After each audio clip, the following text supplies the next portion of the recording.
Hello, I'm David DeCosmo, and this is People, Places, and Things. We've been traveling throughout the region to introduce you to the individuals, the institutions, the industry, and the attractions that make our area unique. Our history is important too, and today's program is all about the history of a town in Lackawanna County that no longer exists. It is the ghost town of Edgerton. This is the only known picture of the town of Edgerton. On the far right you can see the schoolhouse. Toward the center in the back is the breaker, the lifeblood of what was the Edgerton community. And of course the houses all around the small town, most of those I'm sure company homes.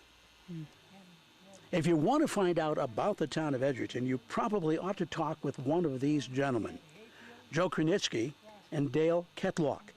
They were involved in a project in writing a book about the community of Edgerton. They're overlooking a spot right now that was a key spot in that community. Why was this such an important spot? Well, the folks from East German would come up the Edgerton Road past where Aylesworth Park is right now, and they'd come up and visit, and this was the only property here. So they were people that came, they immigrated from the Eastern Europe, and I do have a picture of the castle garden where they first lived, wasn't it? Mm-hmm. And then they got a job up here, and they come here and had a beer or two, if I can say that, and they enjoyed themselves on Sunday afternoons. Right over to my left they had an orchard, and over to the right is where he had his barns and his horses and chickens and all the animals. And to my left over down there, they also had a dirt cellar, which they took the ice from the creek and deposited in the cellar, and they covered over with bark and leaves and probably some evergreen branches, and preserved the foods for the summer. There was a hotel here. Mm-hmm. Tell me about that hotel. This is the Schust Stonehouse. It remained until the year 1924, but was in existence during the coal mining era in Edgerton. And at one time they sold some beer and shoes, but never any groceries. They call it a hotel. Joe, how important was a hotel to a little town like this? Well, it was very important because when they came and worked up at the mines, and there are several saloons up there, but they came down here because they knew the folks more than they would know the people working up at the mines. So was this a community gathering spot? Gathering, right. Mm-hmm. And what happened to that hotel eventually? Well, when the Edgerton closed down in 1905, they remained here until the early 20s, and I guess they just tore it down, and that was the end of it. Dale, you said this was also the site of a big fire. What happened? There was 8 properties up here, and somewhere around 1898, again we found it by accident on the microfilm, there was a large fire, and it consumed all the buildings but one. The one that it didn't wasn't insured. It was in the middle, and the fire leaped over the top of the other buildings and caught all the rest of them on fire, and they burned right to the ground. There was another general store, there was a bottling works, and a couple other buildings, and the one in the middle had no insurance, and that was spared. There was not even a mark of the flame on it, but they were burned right to the ground. And like I said, we found it by accident. It was on the microfilm, and it was reported up and down the valley. It was widely known, and the huge fire at Edgerton last week, the way it showed up in the paper. Were most of the buildings up here owned by the coal company? These buildings here, private, were not. They were owned by private owners. The homes in the town, which we're going to see in a little bit, they were owned by the coal company. And once they shut the coal works down in 1905, they tore the homes down and probably sold the wood. And they were rebuilt, not in their same shape and same form, but they were rebuilt down in German and Mayfield. So actually, some of the homes that were in Edgerton really still exist today, but not in Edgerton. That is correct. Yes, there's 2 or 3 that we know for sure. There's one in Mayfield on May Street and one in German on Hudson Street or Delaware Street that we know for sure. And there's probably a few more around. Again, they weren't built the same way they were up here, but they were built from the same wood. Wood was scarce, it was expensive, so they figured why waste it? You know, let's reuse it again. They did. Joe, tell me what we're looking at here, what you know about 1900 in Edgerton. Well, this tells you about all the people that lived up in Edgerton. And of course, we have some of the petitions where they were born in our right, Dave. And I don't know, this census tells us about there were about 200 to 300 families up there in Edgerton. And were they mainly associated with the mines? Strictly. Mining. Just mining. And Was this the last census involving Edgerton? it was. June the 4th. And after this, Edgerton disappeared. In 1905. Joe, what are we seeing in this photo? Well, this is the main pillar of the breaker. The breaker consisted of about 7 to 8 tiers high up into the mountainside. So that is the real foundation for the beginning of the breaker and the opening. And right above it, it had railroad track lines running on a trestle on the top and the bottom, where they would load the cars of coal on top, and the empty ones would be on the bottom. So the coal that was mined in Edgerton was actually processed in this breaker and then hauled away by railroad. It went on through the D&H Railroad, and when they had problems with the coal, they used to take care of it up at the Powderly Breaker in Carbondale. And then went on to the main line of D&H and on to Market. Well, Dale, obviously Edgerton was a coal town, but how did it all get started? Well, it actually started by the man named John Hosie. He came over here. He was a breed of person that doesn't exist anymore. He came over at 12 years old from Scotland, and he wanted to break free from his parents, and he wanted to be independent. And they didn't want him to go, so they said, well, we'll send you, we'll let you go if you go with your older brother. Well, he came over here, and he first started working in the New York City area on the rocks and the quarries and stuff. And he came here, and he got into the coal business. He discovered coal up there probably in the 1850s, and him and his sons ran it. But he did die in 1881, 2 years before the town started. So he actually never did see Edgerton, but it was because of all his work up there that the town began. When he died, he had holdings in coal companies as far away down as Nanticoke and below. And I think the state of Virginia even owed him money. He did some work down there for them. So he's a very entrepreneurial type of guy. Although Edgerton was a small community, it was thriving in a lot of ways, including Dale Entertainment. Who are these folks? Well, there was a man named Anton Vrabel who lived up there, and he started what was called the Edgerton Drum Corps. And these young boys belonged to it. We don't have any names on them, but the pictures belong to a guy down in Washington, D.C., who sent us copies to put in the book. But that was taken in front of the company store, and all that's left now is a little foundation up there, and they pose. And you can see in the window, the reflection there was homes on the opposite side of the street. You can see a picket fence on the left side of the picture there. You could also see some people, probably the coal company owners, in the window on the right. And they're young boys, probably 10, 12 years old, maybe younger. Most people don't even know that Edgerton existed, do they? Truly, very true. You decided to write a book. Why was it so important for you to write about Edgerton? Well, when I traveled up here at the age of about 12 years old, I used to come up with my parents, and we would pick blueberries, and every time we passed through this town, they would talk about Edgerton, and I was so inspired about it. And then later on, I became about 14 or 15. My family had a bakery business, and I distributed fruit, baked goods from Simpson all the way down to Jessup. And I would talk to the people that knew about Edgerton or lived up here at its end time, and they'd tell me the stories about it, and I'd jot it down. And then I also had the sons of the hotel here would come to me on Sunday afternoons and speak and tell me about Edgerton. I jotted it all down, and it just got me interested, and I said, I have to complete this project. So now we're writing a book on Edgerton, and I think it's going to be labeled Edgerton, the Blessed Town of Edgerton. Dale, Edgerton's become quite a project, and it includes the book, but it also includes some original music. How'd that happen? Well, I'm a ham radio operator, and I was talking to somebody on the radio about the town, and a guy jumped in, a songwriter, and he said, hey, what's this Edgerton town you're talking about? And I told him, and he said, you know, I'd be interested in writing a song about it. Well, we took him on a tour, and he took notes. Probably the only person I remember taking notes as we're giving a tour. And I knew him a while. I knew he could write songs, and good songs. I didn't know how good or how fast. Well, he wrote that song and 5 others. He wrote 6 songs about it. And he even has one about the Breaker Boys. He has one little Johnny Luxmore in it, the little boy who drowned.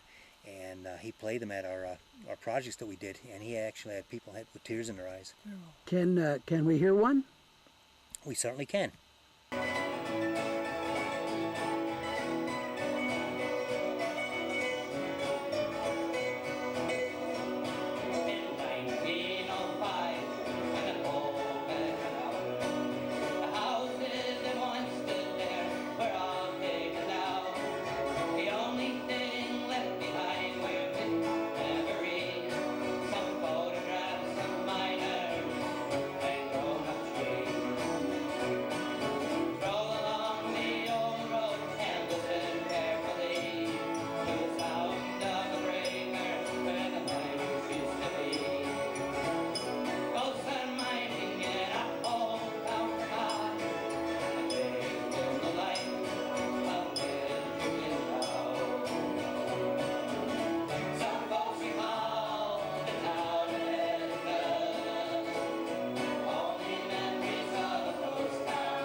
Joe, what were we looking at now? What's this all about? Well, we're looking here on the side of the pay shack is right over to my left, and the company storehouse, company office was over on that end, and over here to my left over also was the mule barn, and there was the superintendent's office here, and the mine boss offices and foreman, and the pay shack. And when they paid in silver dollars. They received silver dollars. It was they wouldn't accept, they called that wallpaper money. They didn't want that. Of course, with all communities, there are triumphs and there are tragedies. This is the scene of one of the major tragedies here in Edgerton. All right, we're at the site of the Luxmore family. Their home is to my right, and back further in the backyard, Mrs. Luxmore was baking bread in an outdoor oven. So I had her son Johnny with him. He was 5 years old, and his sister Viola was 3 years old. So they were playing around the oven there, and Mother was baking bread. All of a sudden, little Viola mentioned to her mother that John ran towards the creek where we are standing now. So she came running through here with her white apron, and she saw John skipping stones into the creek, and when she yelled to him, he fell into the creek. And Mrs. Luxmore began to cry. She wiping her eyes with her apron, and all of a sudden, to the left of me was the mule barn, and the mule barn saw what happened. He was unable to come from this side, the creek to this side, and when they spoke to one another from the creek side, from both sides. However, she said, my little Johnny fell in the creek, so he took his workers, and they went down onto the left side of the creek here, and little girl and mother went down to the right and found Johnny about 500 feet down into the brush and stone, and that they found him, and it was a tragedy, and he drowned. Okay, this is the final resting place of little John Luxmore. You can see on the bottom of the stone there, 1887 to 1894. He's buried there with his parents. He's the little boy that we found by accident in the newspaper microfilm that drowned up there. And he was originally buried in the cemetery over near where the projects lie in German, but that was dug up probably in the 1940s for coal, and everyone was reinterred in the German cemetery, and that's where this stone is, and that's where his remains lie right now. So some of those people who died in Edgerton and were buried there, they lived there because of coal. In a sense, they died around the coal industry, but in another sense, Dale, the coal industry affected them after their death. That is correct, yes, because they moved everyone from that cemetery about a half a mile away to the German cemetery where they all lie now. And the reason for the move again was? Coal companies wanted to mine the coal underneath the cemetery, so they paid to remove all the strip bottles. mining. So strip mining, the coal was more valuable in essence than the cemetery. So Apparently so. What you're looking at right now was the main street in Edgerton, called at one time A Street. It's hard to believe looking around here now, but at one time some 300 families lived in this area. Dale, you're standing in what looks like a pit, but this is actually a very important landmark here in what was Edgerton. This is the foundation, what's left of the foundation of the school. You're standing right where the door would be, where the kids went in, and it was probably like 15, 18 feet wide, and maybe 24, 28 feet long. It was a one-room schoolhouse. Right here is where you can see some ashes right there where they built the fire. Dale, this I'm told is one of the teachers? He was the last teacher that taught up there. It was John Moran. He lived on Laurel Street in Archibald, and he walked every day from Archibald through the woods up to Edgerton. The distance is about 4 miles each way. And he started the fire. I guess the classes started around 8 o'clock, so he had to start out early in the morning. He taught till 4:30 and then walked home again. Put the fire out and then walked home. This is what's left of the foundation. This is the front of the school. About 106 years old, what's left of it. And it was covered over with silt until Joe Krenitsky uncovered it. But it's still pretty solid there. The back wall is gone. The two side walls, most of them are remaining. The front wall is the most intact. But as you can see, it wasn't a very big school at all. maybe 15, 18 feet wide, and the door was right here, right out in the front. Tell us about the students who went to school here. They were mainly young girls. Some of the boys, if they were under 7 years old, they would attend school, but 7 years and above, they would work in the breaker. So they never got a chance to get school like the girls did. Well, the classes they had here, they began at 8 o'clock in the morning. They had a class from 8 till noon, and then from noon to 4 o'clock. And it was mainly, as Dale said, the young girls. And during that time, they would come here and they'd play all into the back field, which was widely open. And the deer used to run through here, so forth and so on. And the teacher would come here, and the desk was up on that end, and the pupils were over on this end before you came into the schoolhouse. And then on Sunday evenings, they had a person by the name of Thomas Caffrey, I believe. He had the Sunday school classes here on Sunday evening from 7 to 9. This is the very wall in front of which those band members would have been standing. This is all that's left of the foundation of the Edgerton Company store. The foundation you see here at one time held a railroad trestle. The trestle that carried the rails, that carried the coal out of the town of Edgerton. Joe, this town was built on coal, and I guess at one time there were some real big plants here. What were those all about? Well, Edgerton, of course, they called it the Edgerton Drifts. And the Clark vein up there was 20 feet high. So they expected to go into the mountains quite further, and they found out that they ran out of coal, and they had an intention. Their intention was to build a tunnel from this area up into Weimar, Pennsylvania. And if they did that, they would have taken coal by train through the tunnel. Yes, they run through the side mountains.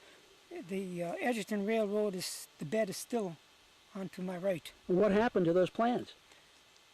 They just faded away because there was nothing left. No coal left. No coal. Dale, why is it so important to preserve history like this of Edgerton? Well, this is our heritage. We live in a coal mining area, and really it's not being taught in the schools, and we want to put together the history of what these towns were like. This is one of many coal mining patch towns, and if we put this together, people could learn what it was like, how tough life was back then, how really easy we have it nowadays. I mean, they really lived a tough life then, and that's what we're aiming to do, putting this history together. Well, I would like to purchase some of this land and put up a monument in memory of all those poor souls that gave their lives up here in Edgerton. They worked so hard. I believe they deserve it. You want Edgerton to be remembered. Remembered. Well, there you have it. That's the story of Edgerton, a little Lackawanna County town that isn't there. I'm David DeCosmo. Thanks for joining me on People, Places, and Things. Until we meet again, here's hoping all your news is good.